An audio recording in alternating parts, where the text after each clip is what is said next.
Today, we talked to a seller who's going to bring some unique strategies about wholesaling your products if you haven't thought about that. But he's also going to talk about how he's been successful with high profit margin products, even though the retail price of his products is $8 per unit. How cool is that? Pretty cool, I think.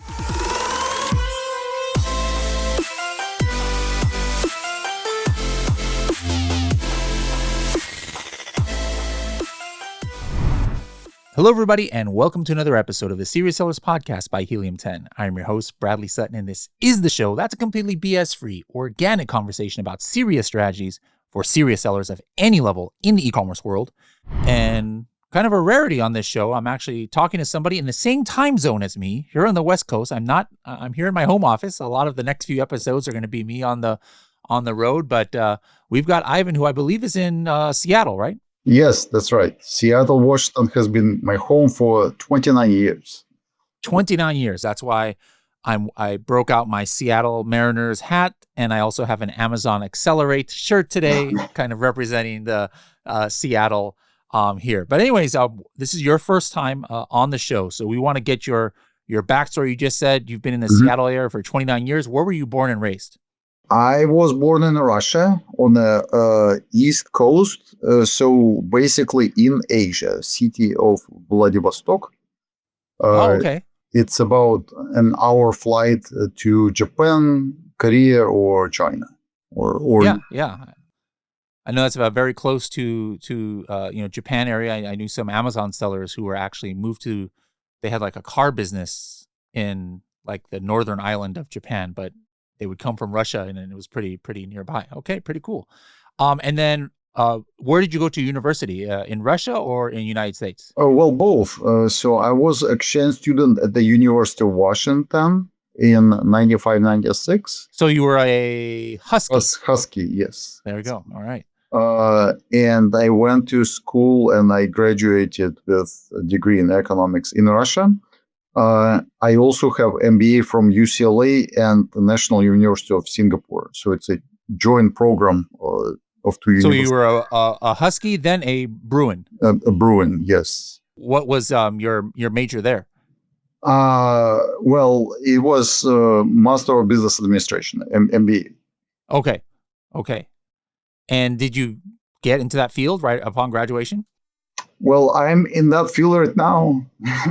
Yeah, kind of. So I was, at the time, I was working at Microsoft, and I thought it would better my career. And, it's always good to have a degree Sure. in business.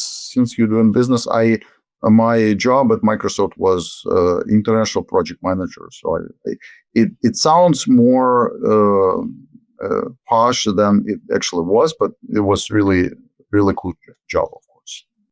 Okay, all right. And then at what year and how did you discover e-commerce? So I was laid off from Microsoft just over a decade ago. I was thinking what to do next. Did some consulting, and during that soul searching, I decided to purchase a business, which I'm currently running. Okay. And this is basically an online business. So I purchased this business, and that's how I'm running online. So it was Amazon, and still Amazon heavy. It was a vendor central business, which now the orders have dried up a few years back. So now it's seller central. And in the process, we stumbled upon a couple other businesses. So are we talking about the brand that is in the background right now, the Meltonian, that banner we see there on YouTube? Yeah, so that is our brand that we own. Let me backtrack a little bit. So the business I purchased is a distribution of Pedag brand. It's a German brand. So this year it celebrated 50 years in business. The company actually is over 70 years old, but the brand Pedag is 50 years old. And it basically is centered around insoles and orthotics. So this is our flagship product, Viva Sport. It's great for sneakers. It gives you arch support. It's nice and cushy. Has a heel cushion to nest your heel bone. Has a metatarsal arch support.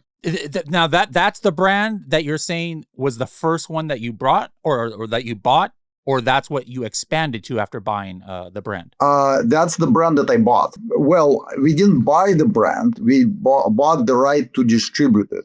Okay. We don't own the trademark. We have a licensing agreement with the company that owns the brand. So here we can see your Amazon store for at least the Meltonian brand. It almost looks like the kind of like a Monopoly character as your mascot.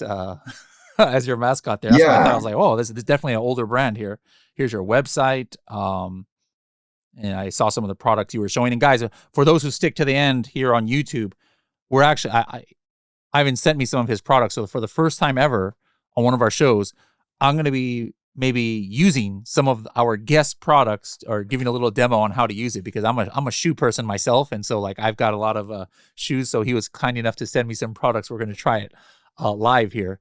But anyways, what year again did you start going live on Amazon with these different brands?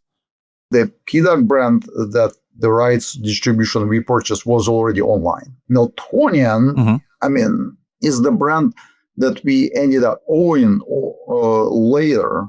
So to answer your question is 2017 is when I started operating the online business. So excellent. Now, at this point, right from when you bought this brand, was this now your sole income from day one of operations, or was there some kind of period where you were still doing other ventures while you built the business up? No. Well, fortunately, this business was already built up substantially. So it was already a seven-figure business that I purchased. Okay. However, I did build it up, so I tripled the revenue for Awesome. Pedag. If you were to break down the revenue across different channels, we talking 60% Amazon, 35% .com, and 5% others, or well, how would you call that breakdown? We are very diversified business when it comes to channels. So Amazon is our biggest channel, is probably about 60%. We also I got it right. Random. I just pulled that number from nowhere. Yeah. So the websites are about 10%, and the rest is divided between our wholesale business, where we sell to retailers. Usually it's what we call an independent retailer who has a physical presence, like a mom and pop shop, right? Or a small chain. We also sell products to regional distributors. We ship them pallets, and then they service their regional network of retailers. So we are really multi-channel businesses, diverse, which is great. We're not just Amazon. We're not just a website. We sell to retailers. We sell to wholesalers. Amazon dominating online sales, especially if second place is .com and it's 10% or less. Any other 1, 2, 3% out there that you've been on, like Walmart, TikTok Shop, eBay, anything like that? Yes, so we are on TikTok Shop for all the brands, and we are on Walmart for all the brands. We even sell on eBay.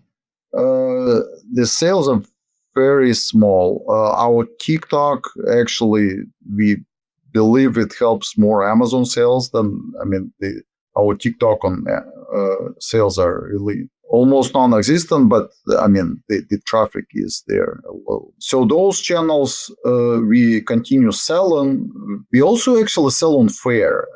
So for those folks who want to reach out to other retailers, Faire is a really good marketplace. We sell to other retailers through Faire Plus. How many products have you launched since the purchase of the brand? Like, obviously the brand came with existing products that had history.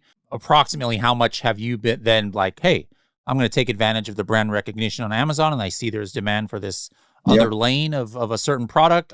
Like how many of that type have you done, if any? Dozens of brands. I was like, man, this guy's a tycoon. I'm starting No. brands left and right now. The Meltonian brand that we own, it is known among people who wear traditional footwear, so basically leather shoes, right? It's been a really big push for us to introduce a sneaker line because the footwear has evolved over time. Mostly people wear sneakers. So we have a sneaker cleaner, we have a shoe whitener to make your shoes look beautiful again, right? But this is what people know for. This is what we're known for. It's a shoe cream to take care of your leather shoes or leather goods. So in this brand, we launched about a dozen products as well. What has been your process? Just like customer feedback, you doing research in Helium 10 about like, some demand that goes with one of your brands, a mixture of the above, or just you have a dream one night and come up with a product? How do you decide? Yeah, well, it's all of the above. Some products we brought in because customers ask us to whether we want to carry it. Other products like a sneaker line and the Meltonian brand, there was an obvious market opportunity because we only service those who wear leather shoes, and those are very few, to be honest. I mean, there are still a lot, but mostly, the sneaker market is enormous compared to a leather shoe market. So that was a kind of a no-brainer to enter it. And then also looking at competition, what competition is selling and what we are not selling. So for Pedag brand, for example, we have one of the most successful launches. The product name is plantar fasciitis. Plantar fasciitis is the most common foot disorder. So we have a product that carries the name of the disorder, but it also has the solution to alleviate symptoms of the disorder. But this product will work for plantar fasciitis as well. But when a product carries the name, then it must be good. Yes. So. Yeah, that's really good. When you can get the number one keyword into the actual product name, and obviously it's in the title, at the beginning of the title, that's pretty good. Now, a question I have for you, I can see one of your top products or lines is this Meltonian cream shoe polish. I see this one SKU. Amazon says 500 in the last month across a lot of the different variations here. The Helium 10 data says, thousands of units, almost 5,000 units in the last month. If we look at the price point here, this number one SKU, $7.99. I see all these others, $8.99 and things. A lot of people tell others out there, hey, stay away from Amazon products like under $20 or something. It's so hard to work with profit margins and things like that, and fees are so high. What kind of profit margin, if you're willing to say, do you have on this, and how in the world have you been so successful? Some people might think, oh no, it's only Chinese brands that sell stuff for under $10 or something. How can you, as a U.S. brand or U.S. based brand, sell products so successfully at this kind of price point? Well, it's go big or go home. So you must have volume. If your margins are small, you must go. But still, a product like this costs about $1. We're selling it for $7.99, right? Well, minus Amazon fees and all everything else. You'll have still a decent margin. We also sell, keep in mind, we sell this product to distributors. We ship pallets to regional distributors who sell to other retailers and cobblers. So the volume is there. We command volume. We also, because of the volume, we have volume discount from them. When others may not be able to source this product at the prices that we are, but because of the volume, we are able to do that. Okay, so it's like a numbers game. If you're starting a mom and pop brand, no, like where you're going to sell 50 units a month, and your price point is at $8, probably not going to work. But when you're selling thousands and maybe even more, across the board, now the numbers, the numbers make sense. Yeah. Here. Also keep in mind, right now everyone is wearing sandals, pretty much. Mhm. So this product is seasonal, and this is like the worst season to sell this product. So the numbers you see is very low. Like in November. Also, this 5,000 units a month it'll hop up in the colder months. You're saying? Yes, 100%. Wow. Yes, when people wear shoes again. What does your logistics look like for this? Yeah. So inventory is always a challenge and will always be a challenge to forecast and stock. We do not source from China at all. So we are a very unique company, but we do buy mostly from Europe. So this product is made in France, and we have a good term with the manufacturer. When you source from China, for the most part, I mean, I'm sure there are exceptions, but you will have to pay your invoice 100% before it ships. We have terms. We have terms for Pedag business as well. I mean, you can get terms from your supplier. I mean, it depends on certainly your situation, your business. But that helps us finance inventory when you have terms. We don't use 3PL at all. We handle everything here at the warehouse. So we have. I imagine that because of your wholesale business, you almost have to. Exactly. Because, exactly right. like maybe if you're only Amazon or or online, maybe just leveraging Amazon inventory or 3PLs might work. But yeah, I guess you're and you fulfill your like, for example, I ordered something from your website that came from your warehouse. Yeah. You're not like drop shipping that from Amazon or MCF or anything like that, right? We could drop ship if we run out of inventory. Let's say an order on, I don't know, eBay. That's very rare. Usually we have product in stock. We also currently, I don't know what the rates are from China, but air freight from Europe, the cost per unit is almost the same as a container, and it comes in a few weeks instead of a couple of months.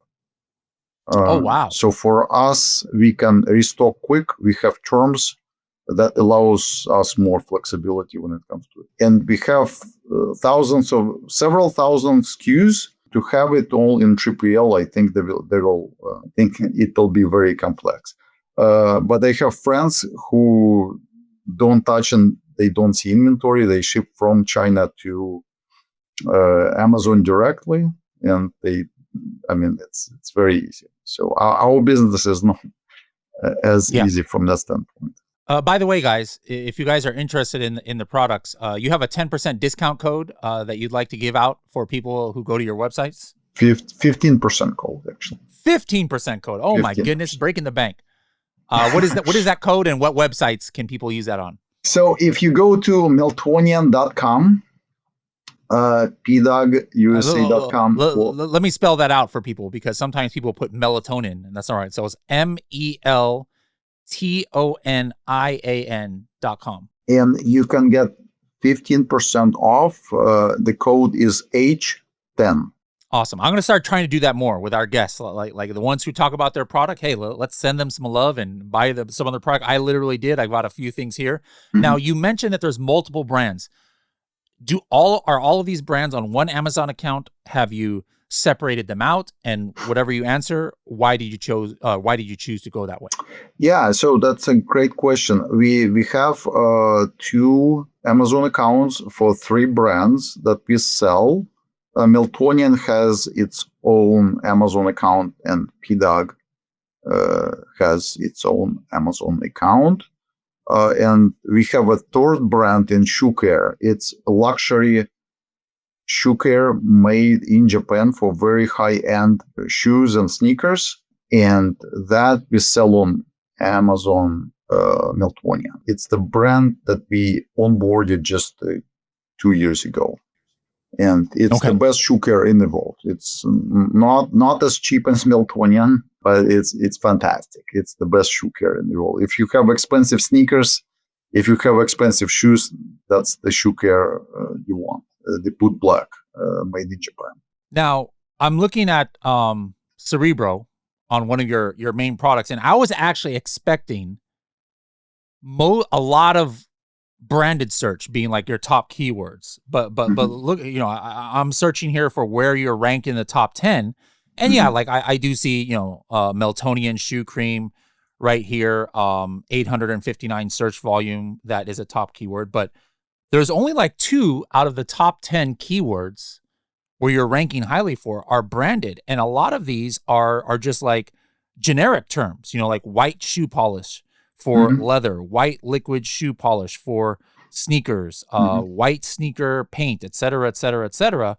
So, when we think of brands that have, a lot of history, and you look at some big collagen peptides brands, a lot of their main keywords are like all branded search, especially the more known brands. So how were you able to be so dominant in just generic search terms too, outside of your own brand?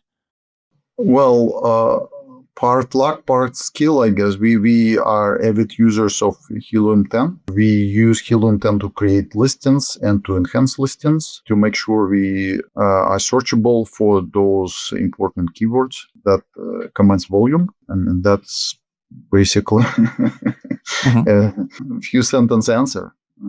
Yeah. So speaking of which, when did you start using Helium 10, if you can remember, and how did you find it? We were customers of Jungle Scout. Nobody's perfect, it's okay. Yeah, I know. I mean, we were paying twice the amount we are paying for Elite, believe it or not. And then we heard of Helium 10, we got the demo, and we were like, wow, this is an upgrade, and this is 50% less. I mean, this is no-brainer. I don't remember how I heard about it, honestly, but, we always look for better, newer tools, cheaper. I don't know what the prices are, but at that point, it was kind of like a bargain, a no-brainer. Yeah. What are your go-to tools that you guys are using from Helium 10, and how has it helped? We use Cerebro and Magnet. We use tools to create new listings. I specifically like a new Claude skill, which I connected a couple of weeks ago. I'm actually using that the most currently. I find it really... the new MCP? Yes. Mm-hmm. Well, tell me, this is brand new. A lot of our listeners have not used it because, Elite... I'll talk about Helium 10 Elite benefits too, but one of the benefits of Helium 10 Elite is you get stuff, weeks, sometimes months before everybody else. So a lot of our listeners probably haven't used the MCP yet. What kind of processes are you doing with the Helium 10 MCP? Maybe it'll give some of our listeners some ideas on how they can start using it. Well, I use Claude and ChatGPT daily, both, but mostly Claude. And I use it just like I use Claude. I mean, it's almost human language. You can use it on your phone to check things quickly. And currently I'm doing deep dive into one of our hero products that sales went down. So I'm using Claude to dive deeper into the reasons why sales are down. What's a prompt then that you're doing to try and dive into that? Just a human language, to be honest with you. So it's almost like treating Claude kind of like one of your employees, where 5-6 years ago it would have been an employee. There was no AI then. And you're just saying, hey, take a look at the profitability over 2 years and tell me how much it's gone down. And then it answers. And then you say, hey, look into the business reports, my sessions and conversion rate, and try to, and then look at Helium 10 keyword tracker history and advertising, and give me some ideas of where, why my sales have gone down. So, is that like a kind of like a sample conversation that you'd have something like that? Yeah. I start with high level to identify trends, and then the trends we want to dive deeper, then we go deeper into that. You also can pull out a particular Helium 10 tool to use.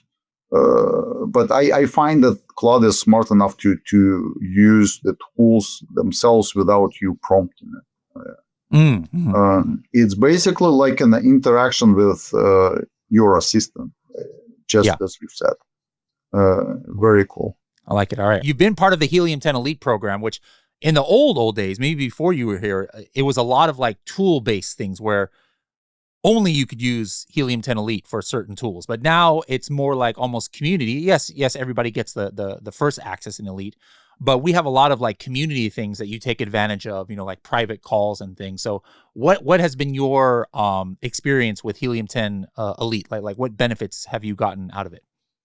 It's a great program, and the main benefit, it comes from network, that you network with sellers and business people like myself. I think that's basically what you pay the extra for. You don't pay just like for an extra tools. You pay for an advice of somebody who lives and breathes the same air as yourself. So I think that is very helpful. There are some unique trainings that only elite members receive. And certainly, you have access to all the tools and sometimes early access to new. Okay. Also, you can schedule a meeting with Bradley. There you go. And that's a bonus. Only if you give me discounts on products. No, guys, any elite member can 100% can schedule the calls. Let's talk some specific strategies now. Some things you think you're very unique on. I mean, we've already talked about some things like your price point is fairly unique. But what are some strategies, whether it's in advertising, inventory management, product development, Shopify, whatever you have? What's something you think that maybe most of our audience hasn't thought about or doesn't do like you? We started posting on Reddit. We still yet to see the results, but we started 6 months later than here you can. But now we're doing it basically almost daily posts. Are you trying to like seed so that your products are more recommended in AI and things like that? Is that the goal of the strategy you're talking about? That's exactly right. So we took a little bit of time to establish credibility as someone who knows the subject matter, and not every single post has a recommendation of our brand or products, but basically we go and answer questions, participate in discussion, and then there is a product recommendation as well. Okay. So yeah, let's definitely check back later to see how that's worked. Now, I think something that's just unique in itself, as far as the percentage of Amazon sellers who do it, is what you guys do in wholesale. Most Amazon sellers are not doing much offline. So let's say there's somebody out there who 6-figure brand, 7-figure brand, kind of been strictly online. They're interested in starting distribution wholesale.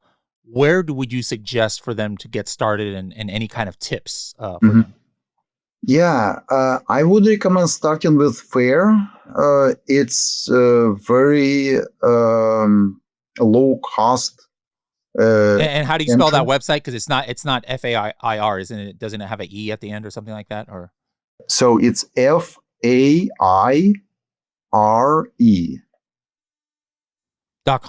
Yeah, .com. Okay, perfect. So this is a wholesale platform. And it's like a marketplace, or what kind of website is it? Yeah, think of it as a marketplace for retailers, small retailers who have maybe a store front in a mall or in a strip mall, and they source products at wholesale prices.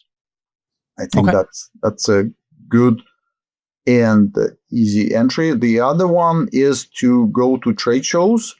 We go to relevant trade shows, business-to-business trade shows, and we try to open wholesale accounts with retailers. We are member of associations, several associations. One of them, for example, is SSIA, Shoe Service Institute of America. That's an association for cobblers. They buy a lot of our products, but for us to ship this would not be economical. So we mostly distribute cream for shoes and leather through distributors who are also members of the association. So look for a membership association that you can enter and maybe network and open wholesale accounts. Okay, excellent points. Yeah, I think this is something that, diversification of your channels is a big help, especially, pandemics come and different things might come. And then if all your eggs are in one bucket, it's not going to be a good thing for your cash flow. And then also, the more your products get out there in the world with distribution centers, hey, somebody sees it in a shoe store, somebody sees it somewhere, and now they move somewhere else. Guess what? They're now going to be looking online. And so it's going to help your online sales too when you have a strong offline presence. Would you agree with that? Yes. There are certainly there are always trade-offs, right? On the other hand, those retailers may compete with you on Amazon inclusion, right? They may retail your product on Amazon and where you also sell. So that's how do you police that? Like, do you give them map pricing and things like that, or? So you as a business, you need to establish the strategy, what you want to pursue. We do have map. We also have authorized resellers. So there are retailers who we stop doing business because of map violation. Map is a very good policy against the race to the bottom, where no one wins. For a good brand, it's essential to have map. If you have your product out there, if you have retailers also selling your products, overall, it can be a good way to support those retailers that they don't only sell in a brick and mortar, but also online. It's good for their revenue, but the map kind of levels playing field for everybody and make sure everyone has a good margins. Okay. All right. So for those who stay to the end, like I said, we're going to have a demo here, a real life demo. I have not cleaned these shoes. I have tons of shoes. So these are some of my favorite Balenciaga Triple S. Nice. Here. Nice. And so I've got, you tell me what I use. I've got this product here. What is this product that I'm holding? This is Meltonian sneaker cleaner. So this is a very unique product. Usually if you go on Amazon and you type like clean my sneakers, you'll find like a mishmash of kits. You have a concentrate in a bottle. You have a separate brush. You need to have a mixing bowl, which they don't sell. You need to find a bowl with the water where you need to dilute that solution or use to wash your brush. It's very cumbersome. This sneaker cleaner is all in one. That's all you need. It has the cleaning there's like solution cream inside. Or something that comes out of it. Yes, so it has a liquid inside. As you shake it becomes a little foamy, and then in the middle of the brush there is a valve. You just push on the valve, and the cleaning liquid comes out, and you rub it on your sneakers. So these Balenciagas have suede, and then they also have just like regular section, and then there's like cloth here. Do I only do this on the white part and the cloth part, or also I can use this on the suede? Or do I use this other product here, this Japanese product that you sent me for the suede? Yes, so you can use it anywhere except suede. Suede is a special leather, so I would recommend using something else on suede. But everything else can be used. Okay, so I'll start on this just for the bottom part and the back part, and you guys can see how like dirty it is. So like what do I need to squeeze on this one to like trigger it? Push in the middle. I mean just press with the brush, and the liquid will come out. Oh wow! Okay. If it doesn't, do a gentle push. You'll see the foaming liquid will be coming out. Oh yeah. So I don't know if you guys can see this, but here there was complete black marks on here, and it's already coming out. And you can kind of see here. Take a look here. It's kind of brownish. So let's see what I go here. Yeah, this sneaker cleaner is amazing. It does the job and fairly quickly. You don't need a bowl. Don't need to mix anything. You don't need a separate brush. You just Oh my goodness. It is completely white now, guys, right here. This was brown. I forgot it was white. And look how it's foaming. And this just came from the brush. I used to use those sneaker cleaners where I have to pour it into a bowl and then I mix it up and all this stuff. So yeah, this is pretty amazing. And then you can wipe it with like a paper towel and you're done. That's all you need. Okay, perfect. Yeah, I mean, this is incredible. I just did a few brushes here, and it is already, all these scuff marks and stuff are clearing out. Perfect. All right, well, I have my work to do now for the rest of this. Now, for the suede part, what do I use this spray? This is the Japanese brand. So for the suede, that Japanese brand, it's as I said, the best shoe care in the world, made in Japan. It's an aerosol cleaner for suede. You just shake it, then spray on your suede, and gently dab the suede it'll and let it dry, and your suede will be clean. So I don't need to brush off the suede or anything first. Just goes directly on. You can do a general brushing of suede if you have like a suede brush or any kind of brush. I think it'll help. Yeah. There you go. That brush that you're using, it also can just clean suede, but the aerosol suede cleaner will clean almost anything. Oh, wow. Yeah, on suede, yes. Yeah, so I mean, this is kind of hard to see, but you guys can see I sprayed this part here, but not this part, and you could see the difference right away. Mm-hmm. The shoe is almost becoming new again. Yeah. Yeah, I don't know if I even knew this, but before I used to buy and sell shoes. Like when they would drop, I would be the ones to like have like 5 iPhones ready and like going in and buying these like rare shoes.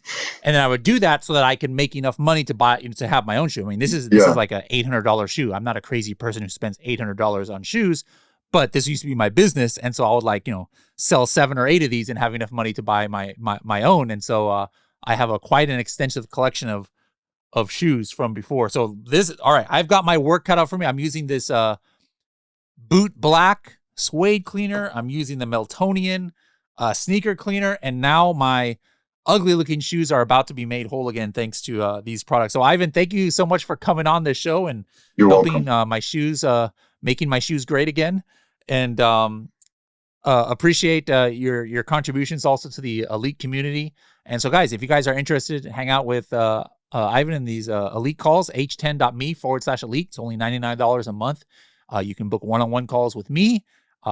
Hang out in our private sessions. Sometimes there's only 1, 2, 3, 4 people in there where we can talk about what's working and not, and look forward to learning from you. And I'll be seeing you at Amazon Accelerate in a couple months, Ivan. 100%. Yes, it's in my backyard. All right, we'll see you there. Thanks everybody for tuning in, and we'll see you in the next episode. All right, take care.